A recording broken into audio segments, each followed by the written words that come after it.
Hello, this is a quick video to show how to join objects and unjoin objects in Blender. Firstly, we can add two objects. Go to Add, Merge. I will choose UV Sphere.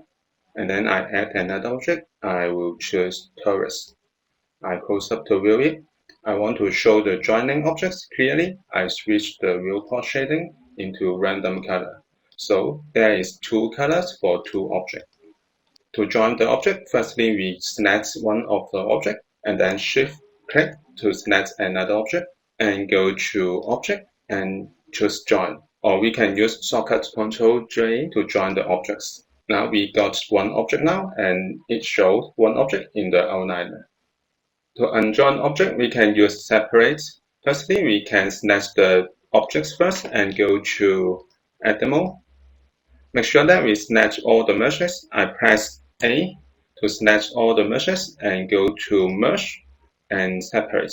We can use shortcut P to separate. I will choose by loose parts. And then we can go back to Object Mode. So we got two objects now. This is how we can join objects and unjoin objects in Blender. Thank you for watching this video. Hope this helped.